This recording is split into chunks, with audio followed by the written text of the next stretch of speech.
They built New York together, and then tore it apart, brick by brick. In the shadows of Little Italy and the neon lights of Brooklyn, two empires once shook hands under the same oath: honor, loyalty, silence. But behind that loyalty, ambition was waiting, sharp as a blade in the dark. Before we dive in, don't forget to like, comment, and subscribe for more stories from the shadows. By the late 1980s, the streets hummed with quiet tension.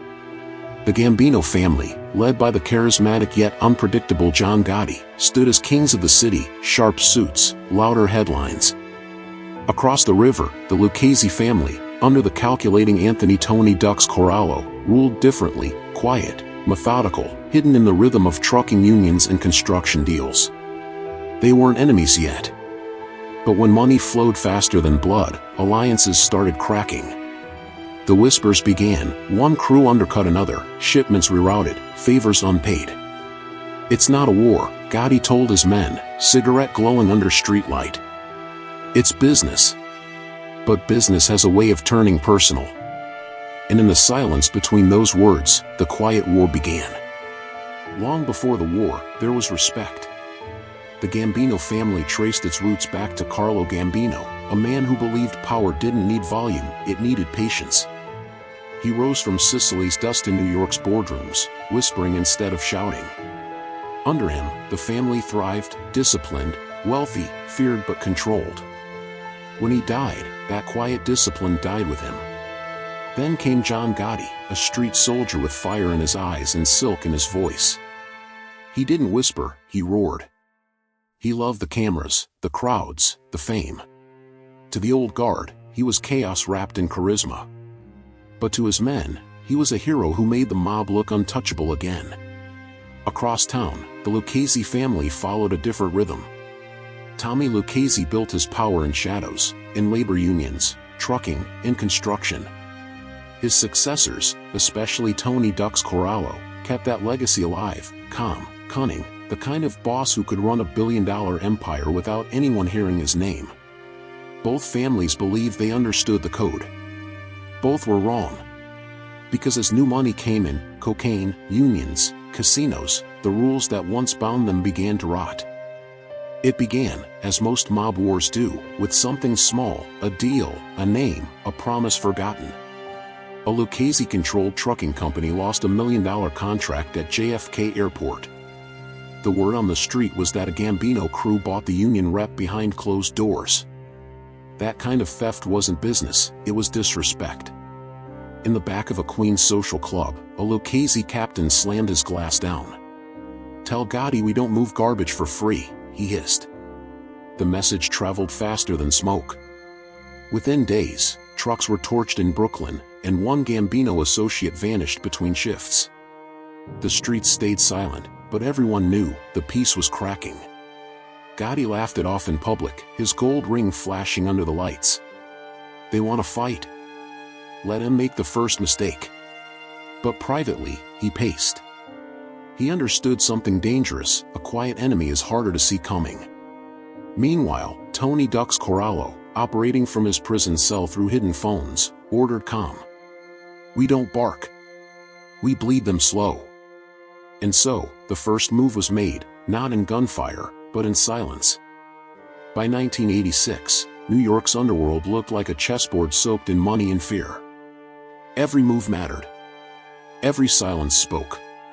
The Gambino family, under Gotti's bold hand, dominated the headlines: flashy suits, nightclubs, and street loyalty.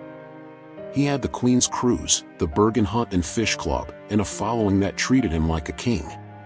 Even some Genovese soldiers quietly admired his defiance. But admiration isn't the same as alliance. The Lucchese family, led by Tony Ducks but managed day-to-day by Vittorio Vicamuzzo and Anthony "Gaspipe" Casso, preferred control over chaos. They kept the unions, trucking, and construction rackets humming, the quiet money that made Gotti's showmanship look childish. Behind closed doors, Lucchese men started forming quiet pacts with Genovese bosses who feared Gotti's media spotlight might bring too much heat. There were meetings, whispered, smoke-filled, careful. Some swore peace, others plotted patience. No one dared make a direct move. In a dim diner booth on the Lower East Side, a Genovese capo murmured, "He's not a boss, he's a parade." Across the table, a Lucchese lieutenant replied softly, "Parades always end." And though no one saw it yet, the alliances were shifting, silently, fatally. It wasn't a gunshot that started it, it was a whisper over a wiretap. The FBI had been listening for months, their mics buried deep inside a Lucchese meeting room in Brooklyn. One night, a conversation leaked, Gaspipe Casso venting about Gotti's arrogance, mocking him, calling him a clown in a suit. That tape somehow found its way to Queens, played in a backroom where Gotti sat surrounded by his men. He didn't flinch. He just smiled. "A clown," he said quietly. "Let's see who's laughing next month." Soon after, a Lucchese courier disappeared on his way to deliver cash. Days later, the Gambino-controlled Teamsters started blocking Lucchese contracts, demanding new terms. The street called it business. Everyone else knew it was war. But the real betrayal wasn't the words or the violence, it was trust. The five families had once vowed never to turn personal grudges into open conflict again. Gotti broke that vow the moment pride replaced profit. Tony Ducks, now aging and cautious, tried to calm his men. But Amuso and Casso wanted blood. "Gotti's forgetting the rules," Amuso said. "No," Casso muttered, lighting a cigarette. "He's rewriting them." And that was the moment the quiet war turned into a storm. When two families go to war, the streets bleed, but the feds always eat first.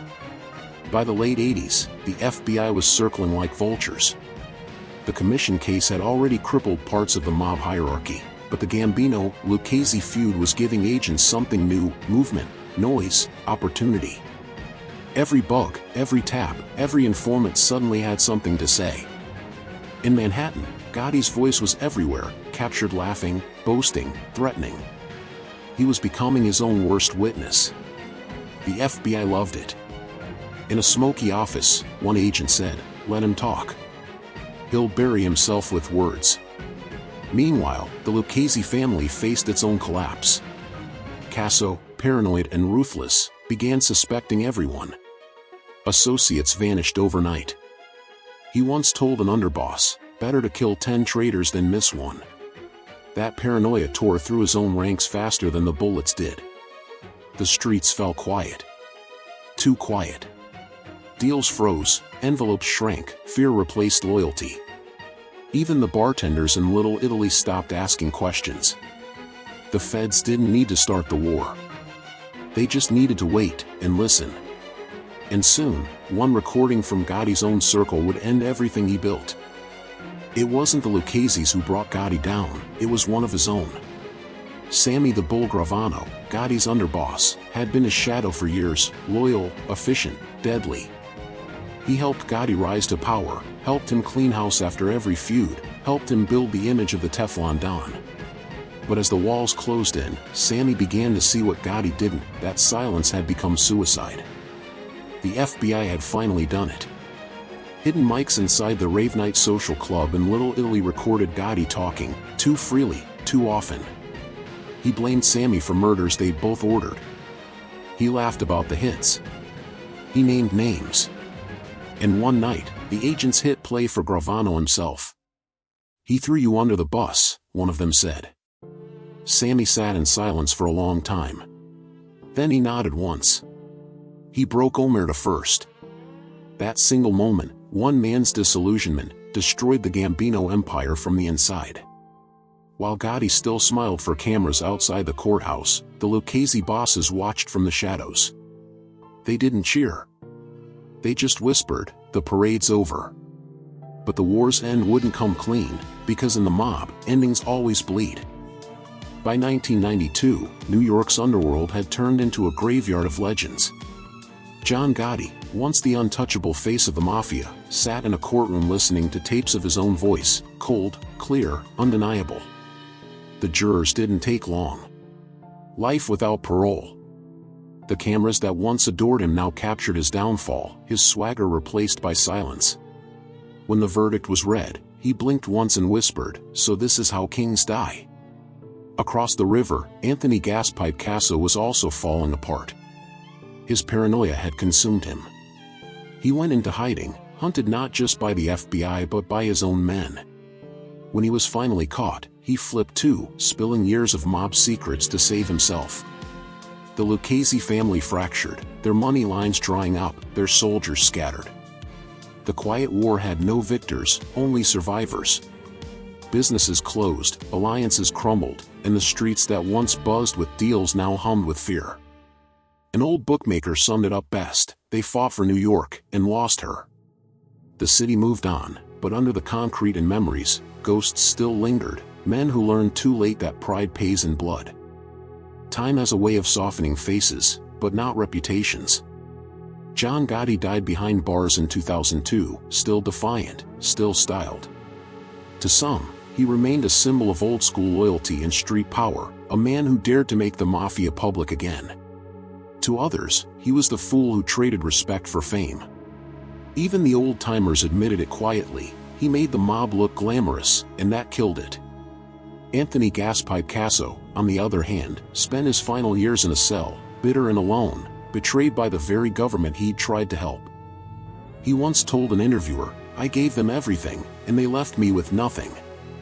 His name became a cautionary whisper, a reminder that fear builds empires faster than loyalty, but it also rots them quicker. Two men. Two empires. Both lost to their own reflection. The Gambinos and Luccheses still exist, but their power is shadows of what it was, fragments of an era when silence was currency and loyalty had weight. And yet, in the alleys of Brooklyn and the diners of the Bronx, their stories are still told, half in pride, half in warning. In the end, no one really won. The Gambinos lost their king. The Luccheses lost their soul. In New York, the city that once pulsed to the rhythm of envelopes and handshakes, lost its silence. The quiet war wasn't fought with bullets, it was fought with ego, fear, and pride. Both families had forgotten what built them: patience, unity, and the art of staying invisible. When those values died, so did their empires. A retired detective once said, "The mob didn't collapse because of the FBI, it collapsed because they started believing their own myths." That's the truth of it. Gotti believed he could outshine the law. Casso believed he could outsmart betrayal. Both were wrong. And yet, their stories endure, not as glorified crime, but as human parables.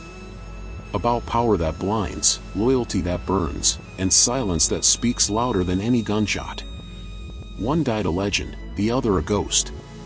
Both prove that in the mob, winning a war means losing everything else. Don't forget to like this video, share your thoughts in the comments, and subscribe for more gangster stories from the shadows, where every empire falls the same way, quietly.